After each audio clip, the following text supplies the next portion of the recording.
When thinking about where to open up your practice, look at all of the macro demographic factors, but also take into consideration the X factors, the energy, the intangible of a site.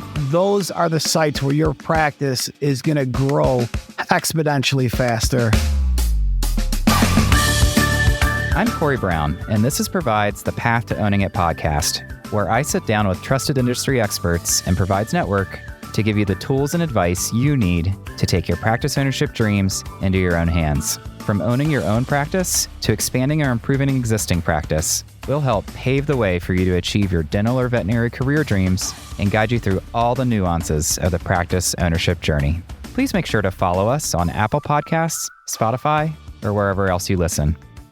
Today, we are joined by Joseph Rossi, founder and managing partner of Joseph Rossi and Associates, also known as JRA.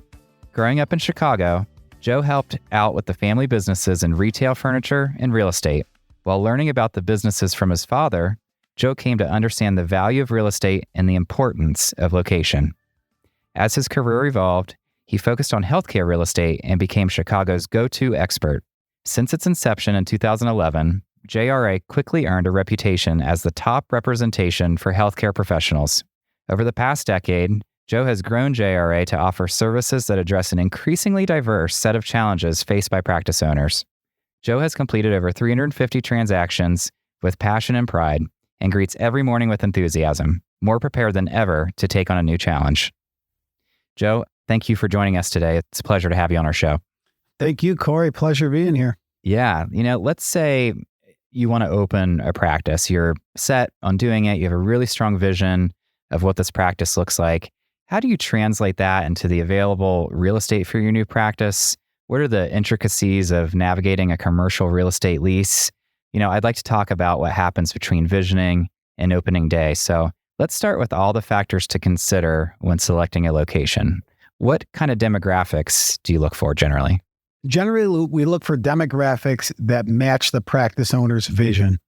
The location in terms of density, visibility, characteristics of the population are all huge factors that we take into account when we're exploring locations for practice owners.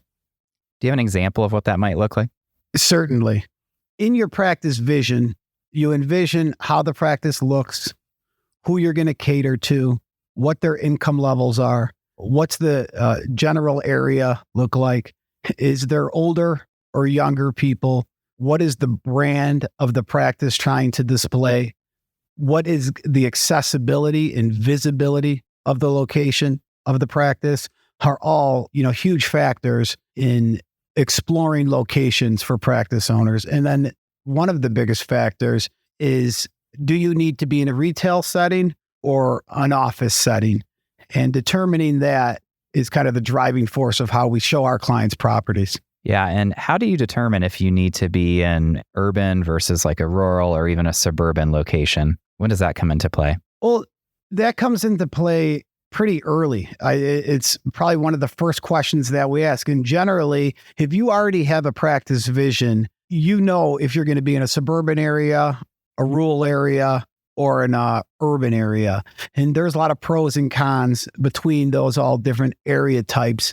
But coming down to where do you want to live? How long are you willing to travel each day is usually a consideration that's kind of already thought through to the potential practice owners that we work with. And, there are pros and cons of all of those different types of areas, but usually doctors kind of already have that if they have their practice vision in order. What are some of the pros and cons that you would mention there between the different areas? Density, for example, an urban location is going to be a lot denser. You're going to have more competitors.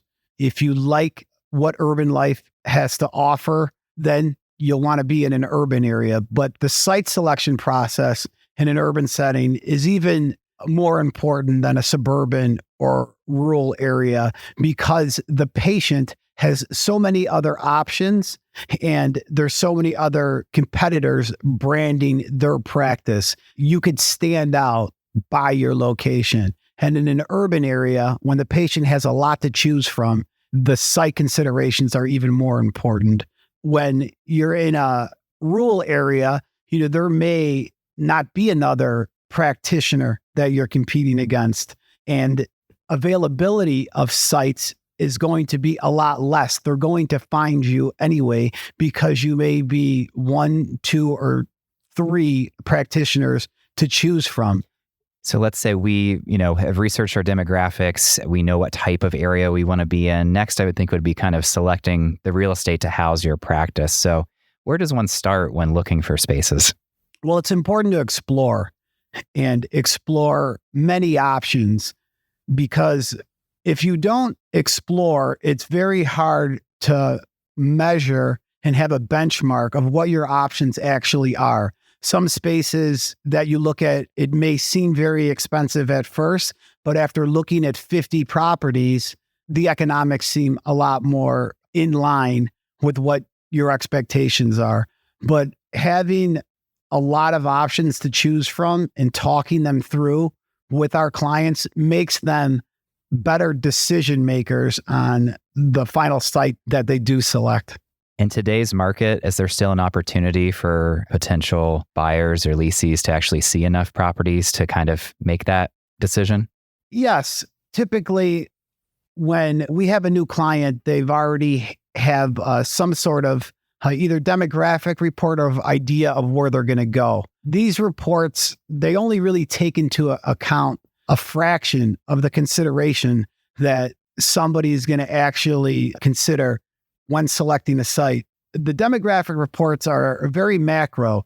They don't really give you that down to the street type of analysis that you need. Like a demographic report can't tell you if there's heavy traffic coming into a mall, if the site has a really good energy, if a certain retailer that you're close by is going to feed patients into your practice. It doesn't really take into account the intangibles. And by knowing the layout of the land and how and where these sites are set up, working with somebody who's knowledgeable in finding spaces is going to help you decide on that X factor or, factors that aren't really taken into account from a demographic report. And how can the building or the space that you choose affect your project, let's say in the short term? It's huge. Your location is unique to you. Your competitor can't have the same location you have. So whether it's short term or long term, the location affects really every other part of the practice. So I wouldn't necessarily say there's a short term or long term perspective. In the short term, for like a general dentist, for example, they tend to go into high visibility, high exposure malls with good co-tenants around them. And those sites tend to be more expensive than an office setting or an older type of retail building. The gain from paying the higher rental rate is it will feed patients to your practice much faster than if you were in an inferior location. The more you pay for your space, the more it should help drive patients to your practice and faster. So that's just a key consideration. Yeah. And for such an important decision, because this could be your practice for the next 20, 30, 40 years, how do you know confidently that this is the right space? Yeah, there's a number of things. And it basically comes down to the energy of the site. Being by a grocery store, by a Starbucks, street visibility, where your practice brand could constantly be reinforced, is worth its weight in gold. How do you measure the energy of a location? I think in its simplest form, you sit outside of the vacant storefront and is there activity? Are there people shopping? Are there people walking by? Is it busy? In a busy retail setting, your practice will grow infinitely faster than if you're in an office setting or somewhere where people cannot see you. And for a startup doctor, location is a huge factor. If you pick out an excellent location, you can even be not as good as other parts of your business and still be successful. A high visibility, high traffic location could be a key factor to your success. That's a great point, Joe. Thank you. So let's say we found our space now. Let's start talking a little bit about the economics of the lease, like you mentioned earlier. Starting with the first one, how do you know how much you can really afford? You kind of need to reverse engineer it. And it's like, what's your goal for this practice, in the long run? Because initially, your rent is going to be a very high portion of your expenses. And, the traditional accounting world of medical practices would say your rent should be somewhere around 5% of the total revenue. That number is a lot higher on a retail startup location. If you plan on producing $1 million in your practice, if the rent is 10% of that, that's $100,000. The rental rate as a portion of your collections tends to be somewhere between 5 and 10%, but it really matters on where you see the practice long term. The rent is going to feel really high initially, and as the practice matures and grows, that rental rate is going to get very manageable.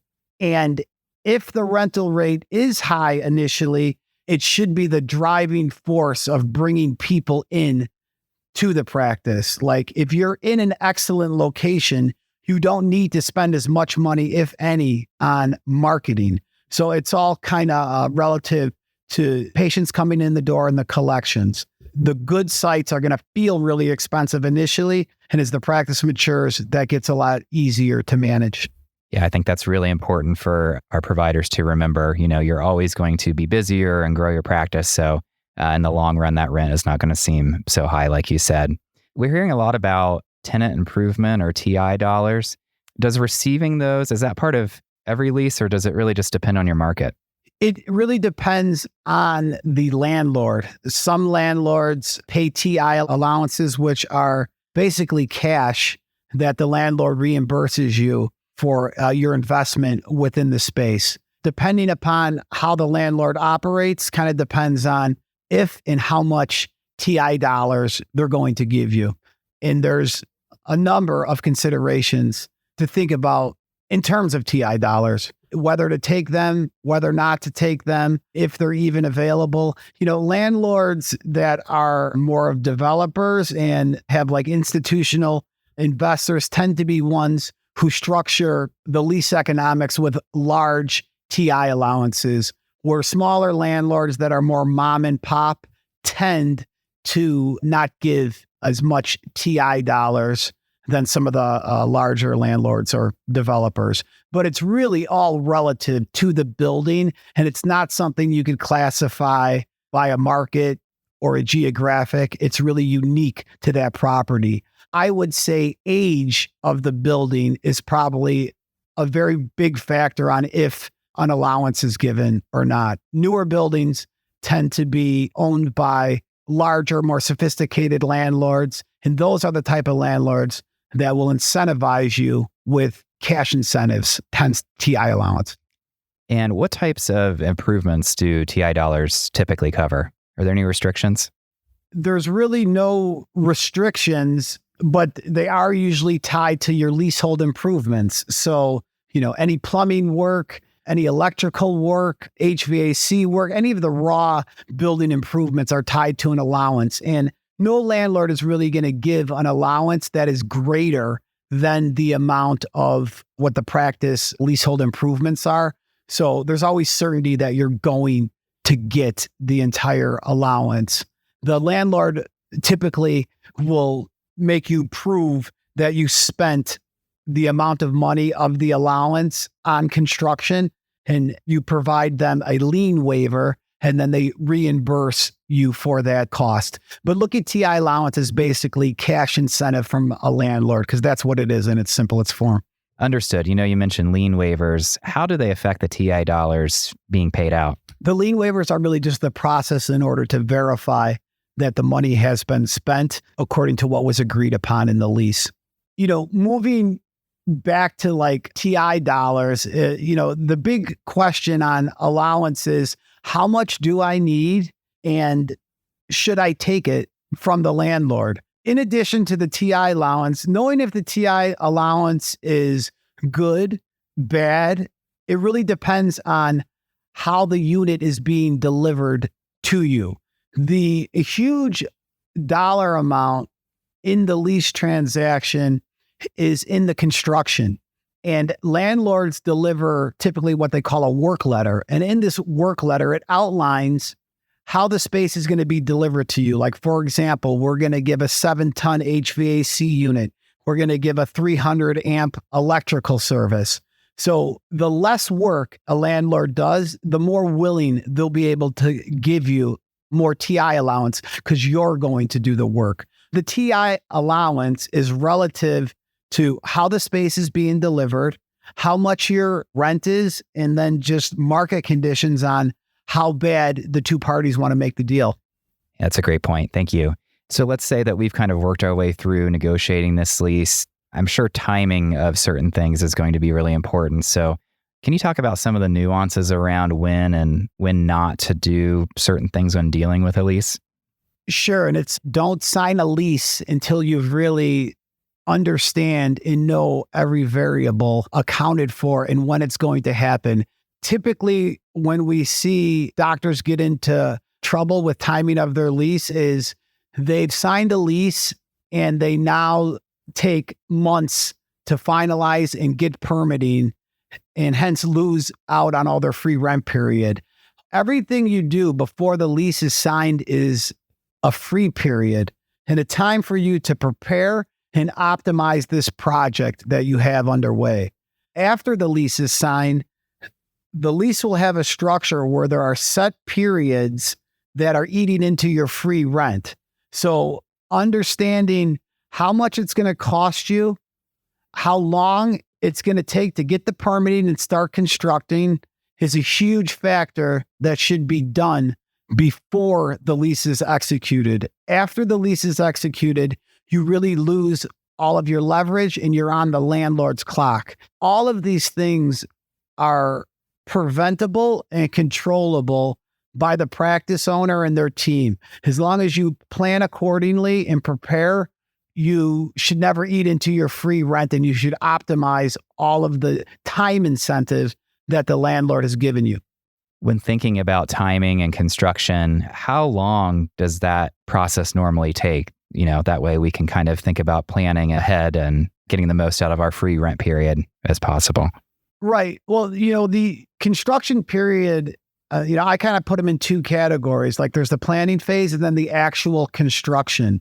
The actual construction should take 4 to 5 months, but that's from when a permit is received. Now, how long it takes from you and your contractor decide that you're ready for the permit, that could take a couple weeks. It could take months if you're diligently moving along the process. But if you're not moving forward or not making decisions, you could kind of get in a bottleneck, and that process could take a very long time. And in addition to the signing of the lease, a huge factor of the economics of the transaction is having your contractor go into a space, look at what the landlord's delivery is, and then quantifying how much it's going to cost to get the space from its current condition to practice ready. You should have a good handle on that. If your contractor doesn't properly review the space conditions, that could cost tens of thousands of dollars. There's huge dollar value in how a space is delivered to you and knowing how much it's going to cost to get it up to practice condition. Yeah, Joe, we've talked about how to locate the space for your healthcare practice and some lease economics, but when we return, I'd like to continue our conversation and dive into more specific details our listeners should know. More with Joe Rossi right after this. Ready to take your practice to the next level? Meet the Provide Card, the credit card built specifically for healthcare practice owners. Available in addition to your Provide practice loan, with the Provide Card, you'll be transported to a world of new opportunities for your practice, where you can access the spending power you need to build your legacy. You can earn rewards on all purchases, all the time, with no rotating categories and no point expiration. At Provide, we're creating the future of personalized banking for healthcare practice owners. To learn how to apply for the card that makes your purchases go the extra mile, Contact your Provide representative or visit getprovide.com/provide card for more information, including rewards terms and conditions. I'm Corey Brown, and this is Provide's The Path to Owning It podcast. We're back with Joe Rossi, founder and managing partner of Joseph Rossi and Associates, to talk more in depth about what happens after your commercial real estate lease is signed, from starting construction to project completion. Joe, you hinted at this a little bit earlier, but when planning construction projects on leased commercial real estate, what permits do you need and who's responsible for making sure that you get them?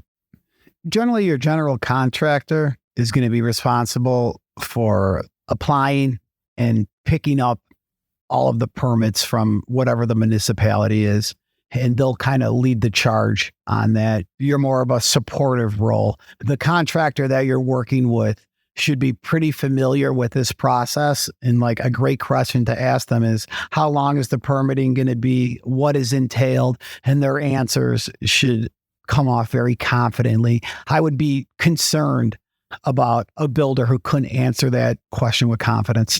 Yeah, that's great advice. How long typically do permits take of these kind? Well, we're dealing with local government and municipalities. Every one of them is unique. Some municipalities, you need a special use permit to put a healthcare facility in certain locations. Most of them, the use is pretty much just approved, but there could be parking requirements. Every village is different, and every village has their own nuances. So as real estate brokers, we're kind of responsible for verifying that your use is allowable in a particular location. And every village is unique, and it's something that needs to be done on every single transaction. Even us, sometimes we were surprised at some of the red tape that the villages would make you go through to get an office approved. But you got to check with the local municipality, and you can't leave it to chance, because you do risk the catastrophic that you've signed a lease and now your particular use is not allowable at this location. Then you have a pretty major problem on your hands. What happens then? Is there a way out of it if that is the case?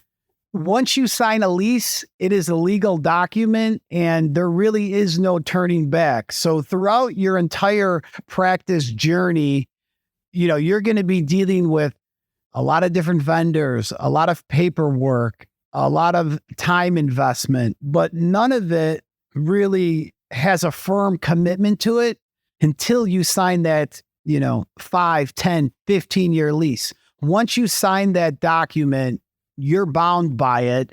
And most of the landlords that I've ever dealt with, once you sign a lease, it's ironclad and there is no turning back. Be very careful and have confidence and know that you've uncovered every stone. You should have the whole project kind of pinned down to a T before a lease is signed. That's the importance of having good industry partners on your team, like a broker, an attorney, and CPA, et cetera, right? To make sure that process goes smoothly and that doesn't happen. Yeah, 100%. I've never seen somebody sign a lease and then not be able to do their particular use in that space. And even your attorney could put in clauses that this lease is contingent upon a village approving the use. So to answer your earlier question, your out would be to build a contingency within the lease that says, for whatever particular reason, this use is outlawed by a village, that you won't be bound to that lease. It would be the easiest solution. But a lot of landlords won't want to put that language into a lease. So let's say we're confident, we've signed our lease, we started construction, it's almost finished, we're ready to take possession of our new space. Can you talk about how that unit needs to be delivered? You mentioned it a little bit earlier. Sure. When we're negotiating a letter of intent, commonly known as an LOI, within that LOI, it has all of the key factors of the lease, like the rental rate, how much free rent we're going to get, how much TI allowance we're going to get, the security deposit, who's signing the lease, and a number of other factors. And one of the major factors is how the unit is going to be delivered in terms of mechanicals, the HVAC, the electric, the storefront, the floor. All of those conditions are negotiated in the letter of intent and are really looked at just as any other economic issue like rent. When we negotiate how the unit is going to be delivered, it's a dollar value type of negotiation. And in your letter of intent, it's going to state this is exactly what the landlord is going to deliver. And sometimes those delivery items are already installed in the space, and sometimes they're not. If they're not installed, then after the lease is executed, the landlord then needs to do some work according to the work letter. After the lease is signed, the landlord will start their work. Once the landlord's work is complete, then the tenant, practice owner, will start their work after the landlord's work has already been completed. If the landlord needs to do some work, it's not the worst thing in the world because it kind of buys us more time. While the landlord is doing their work, you could be preparing to do your work, giving you more time to prepare. Yeah, that's great advice, Joe. And thank you for giving us all the ins and outs of lease negotiations and how to navigate that. I mean, you've been involved in hundreds of healthcare specific transactions. What are some of the common pitfalls that you've seen that you can share with us? Common pitfall is looking for a perfect, unicorn type of opportunity. Every location is going to have challenges. The economics or the project cost, a vendor you're working with is not going to be perfect. It's about deciding what imperfectness can you deal with to be a practice owner. And inaction from everything not being perfect can delay practice ownership and maybe sometimes not even make it achievable. We often have practice owners that we work with for years before they find the right opportunity. And the right opportunity may have presented itself a long time ago, but the inaction of not acting actually becomes a detriment because you're waiting for the perfect opportunity. It's never going to be perfect. You have to feel that you've outlined the important variables. You've done your due diligence. You surrounded yourself with the right people of the right character to help you make this decision. And by the end of our process with our clients, they usually are very confident in what they're doing because they know and you feel that you've done your homework because you've talked about so many different scenarios regarding the project that the thoroughness of it in the conversations gives you the confidence to move forward. That's well said, Joe. Thank you. We focus mainly on leasing space for your healthcare practice. I'm just curious on when you think it makes more sense to purchase real estate for your practice, or if it ever does. As a practice, we suggest that any practice owner looking to start up should explore all options the market has to offer. With purchasing a property, there becomes a lot less options to choose from. And of those options, they tend not to be the best of the best locations. As a startup doctor, it's all about growth. And when selecting a location, the biggest question you have to ask yourself is this location going to accelerate my growth? And those locations either tend not to be for sale or they're in the tens of millions of dollars. There's just less availability for good sites when you're purchasing. Now, if you're in the later stages of your practice career and you're not so much focused on growth, but more focused on maintaining your well-oiled machine, a real estate purchase option becomes a lot more viable and it's looked at through a lot different lens than if you're early in your career. And also depends where you are. In a rural area, a purchase is a lot more viable than in an urban area. So the answer really is there is no right and wrong. It depends on your situation. You want to go in the location that is the best for your practice, regardless of if it's for lease or for sale. Pick what's best for the practice, because that is going to give you the most benefit. And don't get emotional about wanting to buy or lease. We often see doctors who, I only want to buy my real estate, and there's not much logical decision behind them wanting to purchase. Let's explore all of the options and let the best property rise to the top through our due diligence, whether it's to purchase or for lease. So the old verbiages are correct. Location, location, location is really king, huh? It's probably one of the biggest factors in choosing a good location is going to really set you apart. And again, nobody else could take it away from you. It's unique to you. It can give you a competitive advantage in a marketplace that nobody else could have it. So when thinking about where to open up your practice, look at all of the macro demographic factors, but also don't not take into consideration the X factors, the energy, the intangible of a site where there's high visibility, high traffic, high energy. Those are the sites where your practice is going to grow exponentially faster than being in a location that doesn't. It is not that much more expensive to be in a very good location to be in an average location. What you're going to pay incrementally is going to pay itself back to you tenfold and quickly. It's very well said, Joe. You know, for our aspiring owners who are listening and would like to use JRA for their new practice, what's the best way for them to get a hold of you? The best way to get a hold of me is my cell phone, 312-953-3553, or you could email us at jrossiandassociates.com. Go to our website, check us out. But we love talking to potential practice owners and helping them navigate all these different factors. And we also sell practices, so we understand the challenges and the options of purchasing a practice and starting one up. That's really what makes our firm unique. Having that understanding of practice acquisitions and practice startups and expansion gives us a really unique edge.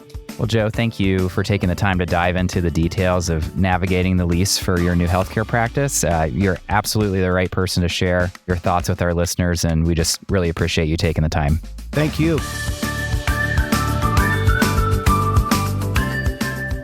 Thank you for joining us for this episode of The Path to Owning It. If you're ready to take your practice ownership dreams into your own hands, be sure to visit getprovide.com to pre-qualify and browse our practice marketplace. Or check out our news page for more helpful resources. The Path to Owning It is brought to you by the team at Provide, with production assistance from Sarah Parkey and Slide 9 Agency. And it's produced by PodCamp Media, branded podcast production for businesses. PodCampMedia.com. Producer Dusty Weiss, editor Will Henry. For Provide, I'm Corey Brown. Thanks for being on the journey with us. Provide is a division of Fifth Third Bank, National Association. All opinions expressed by the participants are solely their current opinions and do not reflect the opinions of Provide, its affiliates, or Fifth Third Bank. The participants' opinions are based on information they consider reliable, but neither Provide, its affiliates, nor Fifth Third Bank warrant its completeness or accuracy and should not be relied upon as such. This content is for informational purposes and does not constitute the rendering of legal, accounting, tax, or investment advice or other professional services by Provide or any of its affiliates. Please consult with appropriate professionals related to your individual circumstances. All lending is subject to review and approval.